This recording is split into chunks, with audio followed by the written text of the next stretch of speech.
Hello everyone, welcome back to Lexcore academy.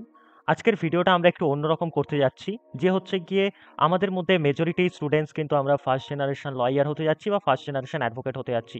তো আমার দেখো আলটিমেট আমার একটা ইন্টেনশন থাকে যে তোমাদেরকে একটা সঠিক দিকে তোমাদেরকে গাইডেন্স দেওয়া, রাইট? তো আমার আজকের ভিডিওতে এটাই তোমাদের কাছে গাইডেন্স থাকবে যে তোমরা অ্যাজ কীভাবে হচ্ছে গিয়ে তোমরা একটা ফার্স্ট জেনারেশন লয়ার বা অ্যাডভোকেট হিসাবে নিজেদেরকে এস্টাবলিশ করতে পারো।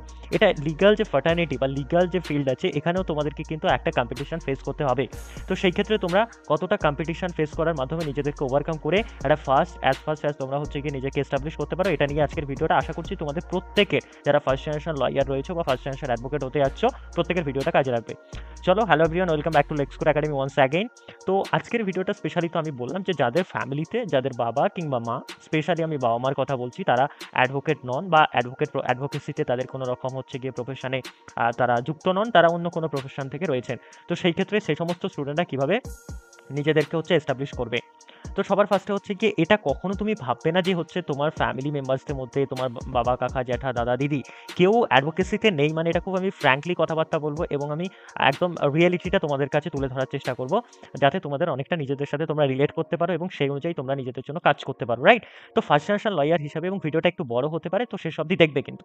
এটা কোনো রকম হচ্ছে ডিসঅ্যাডভান্টেজ তোমাদের জন্য নয়। এর মানে হচ্ছে গিয়ে তোমাদেরকে স্ট্রাগল করতে হবে নিজের, মানে যাদের জেনারেশনে হচ্ছে গিয়ে লয়ার্স রয়েছে, তার বাবা, কাকা, জ্যাঠা, ফার্স্ট জেনারেশন, সেকেন্ড জেনারেশন বা থার্ড জেনারেশন লয়ার যারা রয়েছে, তো তোমাকে নিজেকে কিন্তু আইডেন্টিটি নিজেরটাই তৈরি করতে হবে, নিজের লেগাসিটা নিজেকেই তৈরি করতে হবে। তো চলো শুরু করা যাক ভিডিওটা ফার্স্ট থেকে। সবার ফার্স্ট আমি কয়েকটা পয়েন্টে ভিডিওটাকে ভাগ করেছি, একটু কেয়ারফুলি শুনবে। সবার ফার্স্ট হচ্ছে গিয়ে keep more career options in your life বা ইন ইয়োর, যে লিগাল ফিল্ডে থাকা সত্ত্বেও, ডিসপাইট অফ দ্যাট।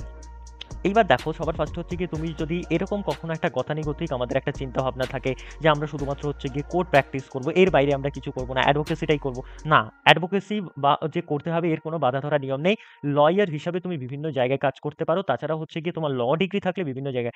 তো ধরো ফর এক্সাম্পল, এই যে আমরা if I study law I must practise in court, এটা একটা ব্যাপার থাকে আমাদের মধ্যে। এটা কিন্তু পুরো কমপ্লিটলি একটা ভুল। এবার তোমার কাছে ক্যারিয়ার অপশন কী কী আসতে পারে দেখো। লিগাল, মানে ল রিলেটেড অনেক কিন্তু সিমিলার ক্যারিয়ার্স রয়েছে। তার মধ্যে সবচেয়ে একটা হচ্ছে গিয়ে আমাদের দেখবে যারা সিভিল প্র্যাকটিস করে গ্রামের দিকে বা হচ্ছে শহরাঞ্চলেও বলো না কেন, আরবান বলো, যাই বলো না কেন, মফস্বলে, সব জায়গায় একটা ল্যান্ড সার্ভিং বা ল্যান্ড ম্যাপিং বা জমি জরিপের একজন আমিন, যেটাকে আমরা বাংলায় বলি, এই ধরনের কাজগুলো হয়। তো তোমরা যারা যারা সিভিল প্র্যাকটিস করবে বলে ফিউচারে ভাবছো, তারা এই কাজটা শিখে নিতে পারো। এর সাথেও তোমার মান্থলি ধরে নাও, যদি তুমি 10টা মতো যদি তুমি ল্যান্ড ম্যাপিংয়ের কাজ পাও, তাহলে সেখানে তুমি, আমি কিন্তু দেখো এখানে একটা জিনিস মাথায় রাখবে যে স্যার তার মানে কি আর্নিংটাকেই বেশি প্রমোশন করছে রেসপেক্টের থেকে? না, অবভিয়াসলি। দেখো একটা জিনিস সবসময় মাথায় রাখবে, তোমার পেটে যদি ভাত না হয়, তাহলে তুমি আর্নিংটা করে, যদি আর্নিং যদি নাই করতে পারো, তাহলে তো তোমার রেসপেক্ট দিয়ে কী হবে তখন, তাই না? তো ফার্স্ট প্রায়োরিটি তোমার এই মুহূর্তে একটা, তোমার হওয়া উচিত হচ্ছে গিয়ে একটা এস্টাবলিশ হওয়া নিজেকে, রাইট? তো সেই ক্ষেত্রে দেখো, ল্যান্ড ম্যাপিং এই কাজটাতে তুমি যদি 2000 টাকা করে দাও, ওখানে 20,000, না তুমি লিগাল এখান থেকে যদি আরও 20,000 বা 25,000, তো মাসে 40 থেকে 50K মতো তুমি আর্নিং করতে পারবে, আই হোপ।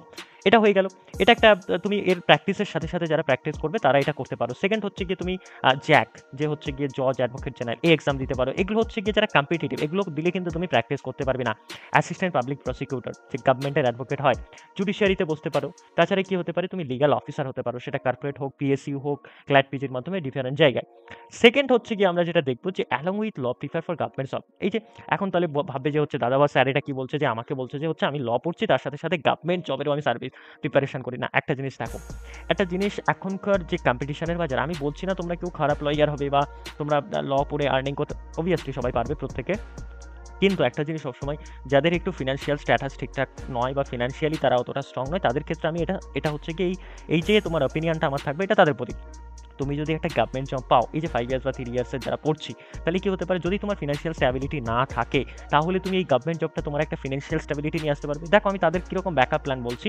তারপরে কি হবে, তুমি ওপেন ইউনিভার্সিটি থেকে পড়ার সাথে সাথে গ্র্যাজুয়েশন, বা যাদের গ্র্যাজুয়েশন নেই তারা, যারা হায়ার সেকেন্ডারি পাস, তারা গ্র্যাজুয়েশন করে নাও। দেন কি করবে হচ্ছে গিয়ে, তুমি একটা স্টাডি লিভ নিয়ে বা হচ্ছে গিয়ে তুমি এনওসি নিয়ে তুমি যে কোনো ইউনিভার্সিটি বা কলেজ থেকে ল কমপ্লিট করে নাও। তারপরে তোমার হাতে তো একটা হচ্ছে গিয়ে অ্যামাউন্ট চলে আসবে, তখন তুমি সেই অ্যামাউন্টটা, তোমার সেভিংসটা যদি 2-4 বছর, যে ল পাস করার পরেও তোমাকে 5 থেকে 7 বছর মিনিমাম একটা সিকিউর জায়গায় আসতে গেলে তোমাকে দিতে হবে। তো সেই টাইমটা তোমার বেঁচে যাবে। তো সেই ক্ষেত্রে তুমি একটা সিকিউর লাইফস্টাইল, তুমি, আই থিঙ্ক তুমি এটা করতে পারবে, এটা করতে পারো। নেক্সট হচ্ছে গিয়ে ল করার পরে তুমি কিভাবে এস্টাবলিশ করবে? ল করার সাথে সাথে নিজেকে একটা হচ্ছে তোমাকে এলএলবি করার পরে বা বিএলএলবি করার পরে তোমাকে এলএলএম করতে হবে। তারপরে এলএলএম করার সাথে তুমি নেট সেট দাও। তারপরে তুমি যদি সেখান থেকে নেট সেট করতে পারো, ক্লিয়ার করতে পারো, তাহলে তোমার ক্ষেত্রে কি হতে পারে? তুমি হচ্ছে গিয়ে যে হচ্ছে গিয়ে বিভিন্ন যে হচ্ছে গিয়ে ইউনিভার্সিটি আছে, প্রাইভেট হোক বা গভর্নমেন্টে, সেগুলোতে অ্যাসিস্ট্যান্ট প্রফেসর হিসেবে কাজ করতে পারো, তাই না? তুমি যদি হচ্ছে জিআরএফ পাও, তাহলে সেক্ষেত্রে তুমি একটা গভর্নমেন্ট থেকে স্টাইপেন্ড পাবে 40 to 50,000 এর মতো। তো এগুলো কিন্তু তাড়াতাড়ি এস্টাবলিশ করার একটা নিজের দিক। ওকে, তো এটা তোর কথা বললাম। নেক্সট পয়েন্ট হচ্ছে গিয়ে যেটা combine law with a family business. হ্যাঁ, আমাদের মধ্যে অনেকের ফ্যামিলিতে বাবা মা বিজনেস করেন, সে যে কোনো বিজনেস হতে পারে, রাইট? বা যে কোনো কাজ হতে পারে। তো তুমি সেটাকে কখনো ইগনোর করবে না যে তোমার বাবা সেটা করছে মানে বা তোমার মা সেটা করছে মানে তোমাকে ছেড়ে দিতে হবে, ওটা সমস্ত না। সেই বিজনেসটাকে সাথে সাথে যারা স্পেশালি হচ্ছে গিয়ে ফ্যামিলিতে বা নিজের ডিস্ট্রিক্টে গিয়ে হচ্ছে প্র্যাকটিস করবে বলে ভাবছিল অ্যাজ এ লটাকে, তাই সেক্ষেত্রে ফ্যামিলি বিজনেসটাকেও গ্রো করো, তার সাথে সাথে তো তোমার অ্যাডভোকেসি আছে। তো দুটো দিক থেকে অ্যাডভোকেসিতে কিন্তু সেরকম একটা ইনকাম যদি নাও হয়, তাহলে কিন্তু তুমি তোমার যে বাবার বা ফ্যামিলি বিজনেস আছে সেটাকে যদি গ্রো করতে পারো, সেটা আর এটা মিলিয়ে একটা ফ্যামিলিকে স্টেবল করার জন্য যেটুখানি দরকার সেটা আই হোপ তুমি আর্ন করতে পারবে। ওকে, এটা তো একটা গেল। তো এটা বলার রইলো আরকি। নেক্সট হচ্ছে গিয়ে যেটা একটা জিনিস আমি কথা বলছি, এটা কেউ খারাপভাবে নেবে না। একটা জিনিস সবসময় মাথায় রাখবে যে হচ্ছে গিয়ে যারা আইএস, আইপিএস তাদেরকেও যদি গভর্নমেন্ট পে না করে, তাহলেও কিন্তু তারা ওই আইএস, আইপিএস হিসাবে যে ডিএমএসপির কাজ করছে সেটা ছেড়ে দিয়ে গ্রুপ ডি চাকরি করবে। তার মানে কি? পেমেন্ট যদি কারোর মধ্যে না থাকে বা পেমেন্ট যদি কারো কাছে না আসে, সেটা তো মানে একটা বাংলায় প্রবাদ আছে না, টাকার কাজ তো আর গল্পে সারবে না, মানে এইরকম টাইপের একটা ব্যাপার। রেসপেক্ট ওভারঅল সবার উপরে, কিন্তু তার উপরেও তোমার কিন্তু আর্নিং বা নিজেকে এস্টাবলিশ করার একটা ইন্টেনশন, গুড ইন্টেনশন বা গুড উইল তোমার মধ্যে থাকতে হবে, রাইট? নেক্সট হচ্ছে গিয়ে 5 নম্বরে হচ্ছে গিয়ে তুমি কি করতে পারো, যে এই যে তুমি এলএলবি বা বিএলএলবি করছো, তার সাথে সাথে তুমি যদি পারো, যারা 5 ইয়ার্সে আছে তারা একটা গ্র্যাজুয়েশনের কোনো একটা ডিগ্রি, তুমি কোনো সফট স্কিলস কোর্স করে নাও, হ্যাঁ? বা হচ্ছে যারা এলএলবি করছো তারা হচ্ছে গিয়ে মাস্টার ডিগ্রি করে নাও ওপেন ইউনিভার্সিটি। এতে কি হবে? তোমার ডিগ্রিটা বাড়বে। তুমি বলতে পারবে আমি হচ্ছে গিয়ে এমএ ইংলিশ এলএলবি। তুমি বলতে পারবে মানুষ অনেক সময় তোমার ডিগ্রিটাও দেখবে। তো তুমি যদি 10% মানুষও যদি তোমার ডিগ্রির জন্য আসে, বা তোমার যদি ওই ধরনের ডিগ্রি থাকে, তুমি ফিউচারে যে কোনো সময় প্র্যাকটিস করা থেকে যদি মনে হয় একাডেমিকে যাবে, তুমি যেতে পারবে। যদি তোমার মাস্টার ডিগ্রি থাকে, তার সাথে যদি ফিউচারে যদি তোমার ডিএলএড থাকে, তাহলে তোমার বা বিএড থাকে, কখনো তুমি মাস্টার ডিগ্রিতেও বসতে পারবে বা মাস্টারি চাকরিতেও বসতে পারবে, এসএসসি দিতে পারবে। এই ধরনের মেন্টালিটিগুলো রাখতে হবে। তোমার ডিগ্রিটা বাড়াতে হবে, তোমার সফট স্কিলটা বাড়াতে হবে, রাইট? তো এটাও কিন্তু তোমার জন্য একটা প্রায়োরিটি, তাড়াতাড়ি এস্টাবলিশ হওয়া, রাইট? নেক্সট হচ্ছে প্রবলেম তো অনেক আছে, সেই প্রবলেমগুলো ডিসকাশন করাটা আমাদের আলটিমেট উদ্দেশ্য না। আমাদের আলটিমেট উদ্দেশ্য কীভাবে তোমরা অ্যাজ আর্লি অ্যাজ নিজেরা এস্টাবলিশ করতে পারো। নেক্সট হচ্ছে যত তাড়াতাড়ি সম্ভব ইন্টার্নশিপ স্টার্ট করো। এটা হতে পারে অনেকে অনেক রকম বলবে, কিন্তু ইন্টার্নশিপ স্টার্ট করো, সেটা পড়াশোনার টাইমটার বাইরে স্টার্ট করো। যতটা টাইম পাও একটা ভালো সিনিয়র খোঁজো, সেখানে তুমি ড্রাফটিংটা খুব ইম্পর্টেন্ট একটা জিনিস, সেটা শিখতে পারবে।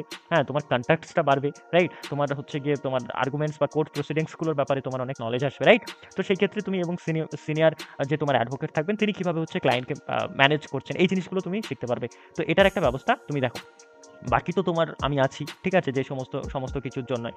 নেক্সট হচ্ছে গিয়ে decide your career path early. দেখো, একটা জিনিস সবসময়, ল মেইনলি আমরা যারা পড়াশোনা করি তারা তাদের বাড়ির প্রত্যেকে যেখানে ল কলেজ সেখানে হয় না। সবাই কি আর কলকাতা থেকে বা সবাই কি হচ্ছে বর্ধমান থেকে, রাইট? তা নয় না। তাহলে সেই ক্ষেত্রে তুমি ভাবো যে কলকাতায় যদি তুমি ল পড়ছো, আমি ধরে নেবো প্রত্যেকে কলকাতায় ল পড়ছি, তাহলে সেক্ষেত্রে তুমি কি কলকাতায় প্র্যাকটিস করবে আফটার 5 ইয়ার্স বা আফটার 3 ইয়ার্স এলএলবি? তাহলে কি হচ্ছে যে তুমি এটা যদি ভাবো যে হচ্ছে গিয়ে তুমি তোমার ডিস্ট্রিক্ট কোর্টে বা সাব ডিস্ট্রিক্ট কোর্টে প্র্যাকটিস করবে, সাব ডিভিশনাল কোর্টে, তাহলে সেই ক্ষেত্রে তোমাকে কলকাতায় যে আলিপুর কোর্ট আছে বা শিয়ালদা কোর্ট আছে, এই সমস্ত কোর্টে প্র্যাকটিস করো। কারণ এই সমস্ত কোর্টের যে প্রসিডিংস, এগুলো ডিস্ট্রিক্ট কোর্ট বা সাব ডিস্ট্রিক্ট কোর্ট, এগুলো তোমার বা ব্যাংশাল কোর্ট হতে পারে বা সিটি সিভিল হতে পারে, এগুলো তোমার ডিস্ট্রিক্ট বা সাব ডিস্ট্রিক্ট কোর্টে কাজ। তুমি যদি বাড়িতে 5 বছর পরে বা 3 বছর পরে গিয়ে হচ্ছে ডিস্ট্রিক্ট কোর্টে প্র্যাকটিস করো, আর এখন এখানে 3 বছর 4 বছর তুমি হাইকোর্টে ইন্টার্নশিপ করছো, সেটা তোমার কি কাজে লাগবে? কোশ্চেন করো নিজেকে। এবং হচ্ছে যারা যদি ভাবো যে হচ্ছে কি আমি ফিউচারে হাইকোর্ট করবো বা হচ্ছে different tribunal, consumer, cat, NCLT বা ডিআরটি, হ্যাঁ, তাহলে সেই ক্ষেত্রে কি হতে পারে? সেই ক্ষেত্রে তুমি হচ্ছে গিয়ে এগুলোতে মন দাও যে আমি বাড়িতে ফিরবো না, আমি কলকাতা থেকে যাবো, এখানেই স্টেবল হবো, নিজেকে এস্টাবলিশ করবো। এটা কিন্তু একটা ব্যাপার। আরেকটা জিনিস হচ্ছে গিয়ে আচ্ছা, তো এই জিনিসগুলো রয়েছে। আ তাছাড়া হচ্ছে গিয়ে এবার যদি তোমরা যারা চাইছো যে হচ্ছে লোকালি প্র্যাকটিস করবে, সেই ক্ষেত্রে তোমরা সেখানে ক্লায়েন্ট তৈরি করা, নিজের একটা ফেস তৈরি করো, সেখানকার ক্লার্কদের সাথে যোগাযোগ রাখো, সেখানকার লয়ার একটা সোশ্যাল নেটওয়ার্ক তৈরি করো, তাদের পাশে থাকো। হ্যাঁ, নেক্সট হচ্ছে গিয়ে এটা কখনো ভাববে না যে হচ্ছে গিয়ে আরেকটা জিনিস আমার বলতে হয়তো মনে নেই, যে হচ্ছে তোমরা এলএলবির সাথে যারা এলএলবি হচ্ছে গিয়ে এনএলইউ থেকে করছো না, সেই ক্ষেত্রে এটা হয়তো, হ্যাঁ, এলএলবি যারা এনএলইউ থেকে করছো না, তারা কি করবে? তারা যদি চেষ্টা করো যে হচ্ছে কর্পোরেটে যাওয়ার জন্য, তোমরা হচ্ছে গিয়ে এলএলবির পরে কিন্তু এলএলএমটা সেটা কিন্তু হচ্ছে গিয়ে তোমরা এনএলইউ থেকে করো, তাহলে এনএলইউ থেকে করলে কিন্তু তোমরা মোটামুটি হচ্ছে গিয়ে একটা প্লেসমেন্টটা পেয়ে যাবে। তো এটা কিন্তু মাথায় রাখবে। এবার প্লেসমেন্টটা এবার যদি তুমি হচ্ছে গিয়ে অন্য কোনো একটা জিনিস মাথায় রাখবে, এনএলইউ বাদ দিয়ে কোনো ইউনিভার্সিটি বা ল কলেজ নিজে থেকে ইন্টার্নশিপ বা হচ্ছে গিয়ে প্লেসমেন্ট প্রোভাইড করে না। তাহলে সেক্ষেত্রে তোমাকে ওটা করতে হবে। যদি যারা কর্পোরেটে যেতে চাইছো তাদেরকে, যদি এখন এনএলইউতে তোমার 5 ইয়ার্স বিএলএল বা 3 ইয়ার্স এলএলবি পসিবল না হয়, স্পেসিফিক কিছু এনএলইউ কিন্তু 3 ইয়ার্স এলএলবি করায়, লাইক ওড়িশা এনএলইউ বা তোমার নালসার বলে দাও বা এই ধরনের কিছু আছে। এবার যেটা বলছিলাম, তাহলে কি আছে, তোমাকে হচ্ছে গিয়ে সেখান থেকে তুমি এলএলএমটা করে নিলে, 1 ইয়ারের এলএলএম, দেন তুমি কর্পোরেটে একটা প্লেসমেন্ট পেয়ে গেলে। এটাও তোমার জন্য একটা অ্যাডভেঞ্চার। তার জন্য তোমাকে ক্ল্যাট পিজিতে বসতে হবে, ভালো র্যাঙ্ক করতে হবে। যাই হোক, তো নেক্সট হচ্ছে গিয়ে যে তোমার লয়ার্স নয়, তোমার প্যারেন্টসরা, এটা কিন্তু একটা ফলস স্টেটমেন্ট। এটাকে কখনো মাথায় রাখবে না, এটা তোমার ডিসঅ্যাডভান্টেজ নয়। একটা জিনিস মাথায় রাখবে, তুমি যদি হচ্ছে গিয়ে আজকে স্ট্রাগলটা করো, তোমার ধরো যাদের বাবা মারা হচ্ছে গিয়ে লয়ার বা হচ্ছে লিগ্যাল প্রফেশন আছে, তাদের বাবা মা, তার ঠাকুরদা, গ্র্যান্ডপা, গ্র্যান্ডমা ওরকম ছিল না তো না? তো তার বাবা মাকে স্ট্রাগল করতে হয়েছে, তাই সে সেই অ্যাডভান্টেজটা পেয়েছে। আজকে তুমি যদি হচ্ছে গিয়ে মানে স্ট্রাগলটা করো, বা তুমি যদি নিজের একটা আইডেন্টিটি বা লেগাসি তৈরি করো, তোমার যারা নেক্সট জেনারেশন আসবে তারা সেটার ফ্যাসিলিটি পাবে। হ্যাঁ, যে করে সে কখনো ভোগ করতে পারে না, এটা সবসময় মাথায় রাখবে, রাইট? যারা স্ট্রাগল করছে তারা যে ওটাকে অ্যাক্সেস করবে ফিউচার, এটার কোনো গ্যারান্টি নেই, রাইট? নেক্সট হচ্ছে গিয়ে এগুলোই হচ্ছে আমার পুরো বলার টপিক। তো ভিডিওটা অনেক লেন্দি হয়ে যাবে, ঠিক আছে? তো এই পয়েন্টগুলোকে তোমরা মাথায় রাখো, এইভাবেই তোমরা এগিয়ে যাও, এইভাবেই প্র্যাকটিস করো। বাকি ল এন্ট্রান্স তোমাদের যারা জুনিয়ররা ল এন্ট্রান্স দেবে তাদের সাথে শেয়ার করো, সেমিস্টার ক্লাসের যদি দরকার হয় আছে, ডিফারেন্ট কোর্স বা ইন্টার্নশিপ বা ক্যারিয়ার প্ল্যানিং সমস্ত কিছুর জন্য তুমি আমাদের ফ্রি হোয়াটসঅ্যাপ গ্রুপ, যেগুলোর পিন কমেন্টে বা ডেসক্রিপশন বক্সে তুমি লিঙ্ক পেয়ে যাবে, ঠিক আছে? তো এগুলো তোমরা জয়েন করবে, আর হচ্ছে কি ভিডিওটা অনেক অনেক শেয়ার করো, সাবস্ক্রাইব করো, লাইক করো, কমেন্ট করো। আমি এইভাবেই যাতে তোমাদের পাশে থাকতে পারি। See you soon. Thanks for watching. All the best.